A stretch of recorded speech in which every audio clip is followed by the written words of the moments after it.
শুনেছি আমি, এটা ভোর সকাল একটা কল আসছে। আসলে এলাকার একটা ছোট ভাই ফোন দিচ্ছে, কল দিয়ে বলছে এরকম এরকম ব্যাপার। তো আমরা তো আসলে তার সম্বন্ধে অবগত আছি, সে কিন্তু এডিক্টেড ছিল, অনেক আগে থেকে এডিক্টেড ছিল, মাকে নাকি অনেক আগে থেকে মারধর করতো, ওরকম শুনতাম। আর এই তো কিছুদিন যাবত এখানে দেখি নাই। গতকাল নাকি মায়ের সাথে অনেক চিটাং থেকে আসছে, আসার পর রাত্রে হয়তো মায়ের সাথে ওর টাকা পয়সা নিয়ে কোন একটা, তাদের নাকি এই জায়গাটা সম্মতিতে বিক্রি করে ফেলতে চাচ্ছে।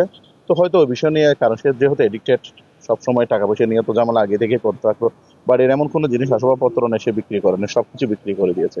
তো সে সূত্রে কালকে হয়তো টাকা পয়সার বিষয় নিয়ে মায়ের সাথে যখন একটা পর্যায়ে তর্কাতর্কি গেছে, ওই অবস্থায় সে তার মাকে মানে হত্যা করেছে। এটা খুবই আসলে, এটার উপর এর চেয়ে জঘন্য মনে হয় পুরো কাজ আসলে, মানে এই সৃষ্টির দুনিয়া, সৃষ্টিকর্তার দুনিয়া এটা আছে বলে আমরা মনে করি না। আমরা চাই এমন সন্তান কোনো মায়ের পেটে জন্ম না নিক, এমন সন্তান কোনো এলাকায় কোনো দেশে জন্ম না নিক। আমরা চাই তার একটা দৃষ্টান্তমূলক শাস্তি হোক।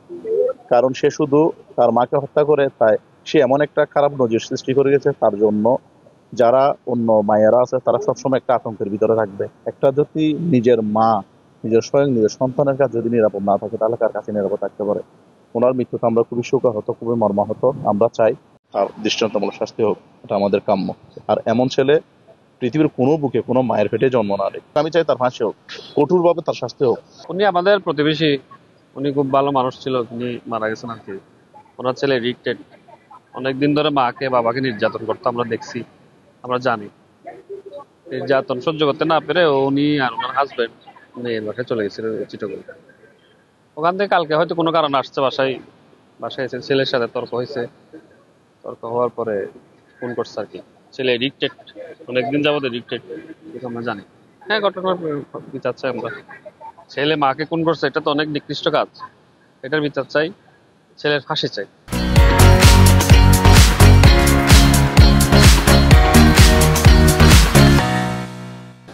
অদ্য ভোর 4 ঘটিকার দিকে আবিদ হোসেন মানে একটা ছেলে অস্বাভাবিকভাবে থানার গেটের সামনে পায়চারি করতেছিল। আমাদের দায়িত্বরত কর্তব্যরত অফিসার তাকে চলাফেরাটা সন্দেহজনক মনে হওয়ায় তাকে ডেকে কাছে নিয়ে হেফাজতে নেয় এবং জিজ্ঞাসাবাদের এক পর্যায়ে সে স্বীকার করে যে তার গর্ভধারিণী মাকে সে হত্যা করে বা থানা তালাবদ্ধ করে সে চলে আসছে। পুলিশের কাছে সে আত্মসমর্পণ করতে চায়। তৎপরবর্তীতে বিষয়টি আমাকে জানানোর পর আমরা একাধিক টিম সহকারে তার তথ্য যাচাই করার জন্য বাসায় গমন করি এবং তার কাছে থাকা চাবি দিয়ে বাসার দরজা খুলে ভিতরে রক্তাক্ত অবস্থায় তার মাকে পড়ে থাকতে দেখি।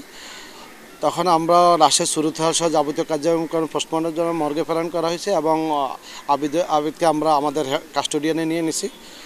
তার অসুস্থ বাবা চট্টগ্রামে বোনের বাসায় চিকিৎসাধীন আছে। আবিদরা 1 ভাই 2 বোন, 2 বোনই বিবাহিত এবং মা প্রাথমিকভাবে মনে হচ্ছে পারিবারিক কলহের কারণে হত্যাকাণ্ডটি সংঘটিত হয়ে থাকতে পারে। তদুপরি তার মূল অভিভাবক আসলে আমরা জিজ্ঞাসাবাদে বাকি মৃত্যুর কারণটা আমরা বলতে পারবো।